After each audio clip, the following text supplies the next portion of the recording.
समय की बात है। एक गांव में एक बड़े पुजारी रहते थे। लोग अक्सर अपनी परेशानियां लेकर उनके पास जाते थे। एक दिन पुजारी जी ने अपने 2 शिष्यों को अपने पास बुलाया और कहने लगे, जाओ और एक बकरी लेकर आओ और याद रखना बकरी अच्छी होनी चाहिए। आज हम उसकी बलि देंगे। जी पुजारी जी। चलो हम अभी एक बकरी लेकर आते हैं। लेकिन तुम्हें उसे धोकर लाना होगा। तुम उसे नदी से नहलाकर ले आना और उसके बाद तुम खुद भी नहाकर आना। जी बाबा। ऐसा कहकर दोनों ने बकरी को लिया और वे तीनों नदी में उतरे। उन दोनों शिष्यों की बातें सुनकर बकरी को पता चल गया था कि आज उसकी बलि देने वाले हैं। तब बकरी को एक युक्ति सूझी और वो जोर जोर से हंसने लगी। तभी दोनों उसकी ओर देखकर एक दूसरे से, अरे ये हंस क्यों रही है? हाँ, लगता है इसे सब समझ में आ रहा है कि हम क्या कह रहे हैं। कहीं ये जादुई बकरी तो नहीं? ऐसा कहते ही अब बकरी जोर जोर से रोने लगी। ये देखकर दोनों और भी आश्चर्यचकित हो गए और एक दूसरे की ओर देखने लगे। अरे तुम तो अभी हंस रही थी, अचानक रोने क्यों लगी? अरे लगता है ये सच में कोई जादुई बकरी है। अरे देखो ये बोल भी सकती है। हाँ, मैं बोल सकती हूँ। मैं तुम्हारे पुजारी जी के बारे में सोचकर रो रही थी। क्यों, क्या हुआ? तुम मुझे अपने पुजारी जी के पास लेकर चलो। दोनों शिष्य बकरी को पुजारी के पास लेकर जाते हैं और पुजारी को सारी बात बताते हैं। तभी पुजारी बकरी से, अरे मूर्ख, तुम पागल हो क्या? थोड़ी ही देर में तुम्हारी बलि चढ़ा दी जाएगी और तुम हंस रही हो, कभी रो रही हो। मेरे शिष्यों को क्या बोल रही हो कि वो मेरे बारे में सोचें? पिछले जन्म में मैं भी तुम्हारी तरह एक पुजारी थी और मैंने भी बहुत सारी बकरियों का बलि दिया है। इसी श्राप की वजह से मैं एक बकरी बन गई। अब जब तुम मुझे मारोगे तो मैं इस जीवन से मुक्त हो जाऊंगी और अगला जन्म अच्छे से जी पाऊंगी। ये सोचकर मैं हंस रही थी। लेकिन जो भी मुझे मारेगा वो अगले जन्म में बकरी बनेगा और वो तुम हो जो मुझे मार रहे हो, तो तुम बकरी बनोगे और इसीलिए मैं रो रही थी। बकरी की बातें सुनकर पुजारी जी गहरी सोच में पड़ गए। थोड़ा सोच विचार करके वो अपने शिष्यों से, तुम इस बकरी को आजाद कर दो और इसके गले की रस्सी को खोल दो। तभी एक शिष्य पुजारी से, पुजारी जी, आपने तो बहुत से शिष्यों को बलि देने के लिए कहा है, उसका क्या? हाँ, लेकिन आज के बाद कोई भी बकरी की बलि नहीं देगा। जाकर ये लोगों को कह दो। और इस प्रकार बकरी ने अपनी चतुराई से अपनी जान बचा ली। इस कहानी से हमें ये सीख मिलती है कि मुसीबत के समय में हमें अपने दिमाग का इस्तेमाल करना चाहिए और अपने परेशानियों का हल निकालना चाहिए। अगर हम सिर्फ परेशानी के बारे में सोचते रहेंगे तो उससे छुटकारा कभी नहीं मिल पाएगा। मुंबई नाम के शहर में सुबोध नाम का आदमी एक बड़े कंपनी में काम किया करता था। उसके परिवार में पत्नी रेखा और बेटी राधा रहती थी।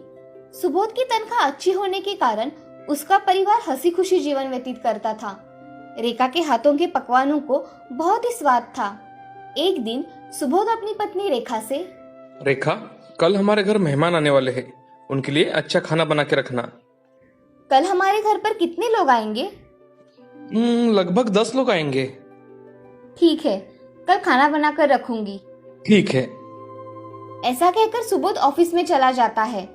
अगले दिन सुबोध ऑफिस के लोगों के साथ घर लौट आता है। घर आते ही खाने की खुशबू से सभी लोग खुश हो जाते हैं। अरे भाई सुबोध, खाने की तो खुशबू बहुत अच्छी आ रही है। पेट में तो जैसे चूहे दौड़ रहे हैं। चलो राजन, तुम्हें अभी खाना खिलाता हूँ। हाँ चलो जल्दी। ऐसा कहकर राजन और बाकी के सभी लोग खाना खा लेते हैं। खाना इतना स्वादिष्ट होता है कि मेहमान खाना खाकर तृप्त हो जाते हैं और अपने घर चले जाते हैं। अब ऐसे ही दिन बीत रहे थे। सुबोध की नौकरी अच्छी चल रही थी। तभी कुछ ही महीनों में कंपनी के हालात खराब होने के कारण बहुत सारे लोगों को कंपनी से निकाल दिया गया। उसमें सुबोध भी एक था। सुबोध उस दिन जल्दी घर आ जाता है। उसे देख रेखा सुबोध से, आज आप इतने जल्दी कैसे घर वापस आए? रेखा, मेरी नौकरी चली गई है। कंपनी के हालात बहुत खराब होने के कारण कंपनी ने बहुत सारे लोगों को निकाल डाला। मगर ऐसे कैसे निकाल डाला? कुछ बताया भी नहीं। रेखा की बातें सुन सुबोध मन ही मन बहुत सोचने लगता है और सोचते सोचते घर से बाहर चला जाता है। बाहर जाते ही उसके पुराने आवारा दोस्त उसे मिल जाते हैं। उनके साथ सुबोध बैठ के दारू पीने लगता है। उस दिन सुबोध बहुत दारू पीकर घर लौटता है। सुबोध घर आते ही रेखा से, रेखा, ओ रेखा, जल्दी से मुझे खाना परोसो। जी अभी परोसती हूँ। ऐसा कहकर रेखा सुबोध को खाना परोसती है। सुबोध खाना खाकर सो जाता है। अब ये हर रोज होने लगा था। जब से सुबोध की नौकरी गई थी तब से सुबोध ने पीना शुरू कर दिया था। वो घर में से पैसे लेकर जाया करता था। रेखा उसे रोकने की कोशिश करती तो सुबोध उसे मारपीट किया करता था। एक दिन घर का सारा राशन खत्म हो जाने के कारण घर में खाने के लिए कुछ भी बचा नहीं था। ये देख रेखा बहुत चिंतित हो जाती है। वो मन में सोचती है, अगर मैं कुछ काम धंधा करके पैसे कमाऊं तो मेरी गृहस्थी अच्छी चलेगी, खाने के लाले तो नहीं पड़ेंगे। ऐसा सोचकर रेखा सुबह उठकर कुछ मिठाइयाँ बनाती है और उसे टोकरी में डाल के बाजार में बेचने चली जाती है। उसकी मिठाइयों की खुशबू से बहुत से लोग उससे मिठाइयाँ खरीद लेते हैं। रेखा की सारी मिठाइयाँ बेची जाने के कारण वो बहुत खुश हो जाती है। तभी उसकी दोस्त हेमा उसे मिलती है। हेमा रेखा से, अरे रेखा, तुम यहाँ बाजार में क्या बेच रही हो? मैं यहाँ मिठाइयाँ बेच रही हूँ हेमा। रेखा, तुम अचानक से मिठाइयाँ क्यों बेच रही हो? सुबोध भाई साहब की तो अच्छी खासी नौकरी है, फिर भी तुम ये काम क्यों कर रही हो? उनकी नौकरी चली गई और घर में खाने के लाले पड़ने लगे थे, इसीलिए मैंने मिठाइयाँ बनाना शुरू कर दिया। अच्छा, मुझे पता नहीं था रेखा। वैसे तुम्हारे हाथ की मिठाइयाँ तो बहुत स्वादिष्ट होती है। मुझे भी देना 1 किलो मिठाई। हाँ, अभी देती हूँ। ऐसा कहकर रेखा हेमा को मिठाई देती है। हेमा मिठाई लेकर घर चली जाती है। रेखा भी मिठाई लगभग बेची जाने के कारण घर लौट आती है। अब घर आते ही रेखा पैसे गिनती है और मन में, इसमें से कुछ पैसे अलग निकाल के रखती हूँ, राधा बड़ी होने के बाद काम में आएंगे। ऐसा कहकर रेखा कुछ पैसे एक गुल्लक में डाल के बाकी के पैसे अपने पास रख देती है। उस दिन भी सुबोध को पैसे चाहिए थे। उसे घर के एक जगह में पैसे दिखाई देते हैं। तभी उसने वो पैसे लिए और दारू पीने जा रहा था। तभी रेखा सुबोध से, अजी आप ये क्या कर रहे हो? आप ऐसे पैसे खर्च करेंगे तो हम खाएंगे क्या? चल हट, मुझे जाना है, मेरे दोस्त मेरा इंतजार कर रहे हैं। ऐसा कहकर रेखा को सुबोध धक्का देकर नीचे गिरा देता है। वो जमीन पर गिर जाती है। ये देख राधा उसके पास चली आती है। माँ, तुम्हें पिताजी ने ऐसे धक्का क्यों दिया? राधा, मेरा ही ध्यान नहीं था, इसीलिए मैं गिर गई। चलो हम खाना खा लेते हैं। हाँ माँ, चलो। ऐसा कहकर राधा और रेखा घर में चले जाते हैं। घर में जाकर राधा और रेखा खाना खा लेती है। खाना हो जाने के बाद दोनों सो जाती है। उस दिन से सुबोध को जुआ खेलने की आदत पड़ गई। उसकी वजह से सुबोध ने सारे पैसे गंवा डाले और उसने खुद का रहने का घर भी वहाँ पे बेच डाला। नशे की हालत में वो क्या करता उसे कुछ भी समझ में नहीं आता था। अब एक दिन एक आदमी उसके घर आकर, अरे सुबोध, ये घर खाली करो भाई, और कितने दिन रहोगे मेरे घर में? आप ये क्या कह रहे हो भाई साहब? हमारे ही घर से हमें ही निकलने के लिए कह रहे हो? बहन जी, ये घर मेरा है। तुम्हारे पति ने मेरे नाम पे करवा दिया है ये घर। तुम्हारे पति ने इसके बदले में मुझसे पैसे लिए थे। जुए में हार गया होगा तुम्हारा पति वो पैसे। रेखा ये सब सुन चुप हो जाती है और उस आदमी से, मुझे माफ कर दीजिए, मुझे पता नहीं था कि मेरे पति ने ये घर भी बेच डाला। मुझे कल तक का समय दीजिए, मैं आपका घर खाली कर दूंगी। ऐसा कहकर रेखा घर में चली जाती है। उसके आंख में से आंसू बहने लगे थे। अगले ही दिन रेखा अपना सामान लेकर घर छोड़कर चली जाती है। अब ये सब उसकी सहेली सुषमा देख रही थी। दोनों में गहरी दोस्ती थी। सुषमा रेखा से, अरे रेखा, तुम ये सब सामान लेकर कहाँ जा रही हो? हम ये घर छोड़ के जा रहे हैं। अब ये घर हमारा नहीं है। तुम कहाँ जा रही हो रेखा?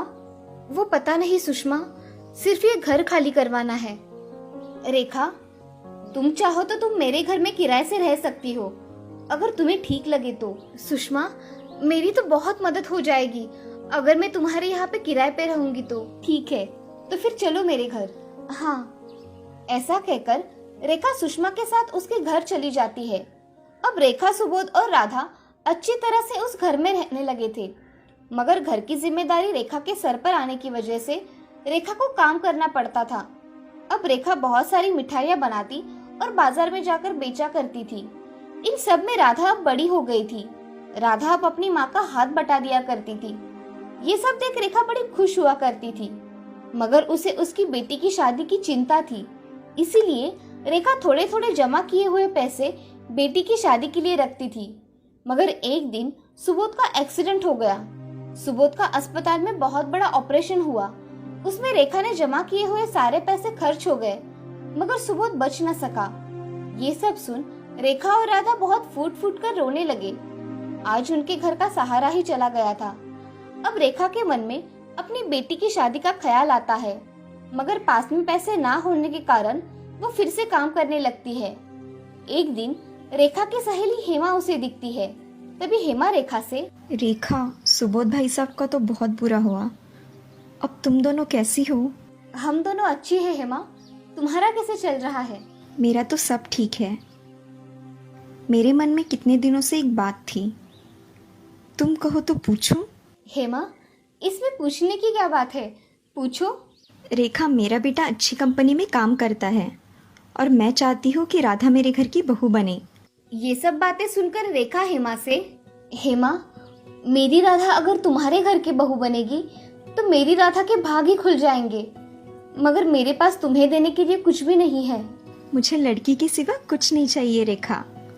मुझे तो ये रिश्ता मंजूर है और शादी का सारा खर्चा मैं ही करूंगी। ये सब सुन रेखा की आंखों में से आंसू बहने लगे। अब रेखा हेमा के गले लग जाती है और हेमा रेखा से, तुम किसी भी चीज की चिंता मत करो रेखा, मैं सब संभाल लूंगी।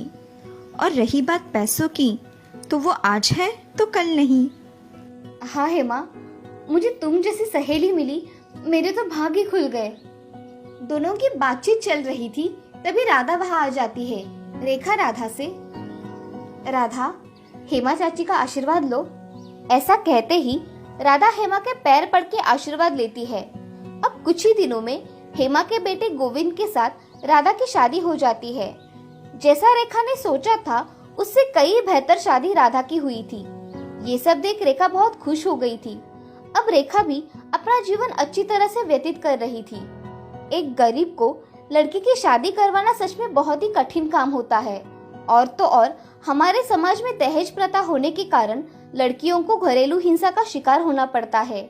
इसीलिए हमें इन सब का विरोध करना चाहिए। इस कहानी से हमें ये सीख मिलती है कि जिंदगी में कभी भी हार नहीं माननी चाहिए। हर कठिन परिस्थिति का डटकर सामना करना चाहिए।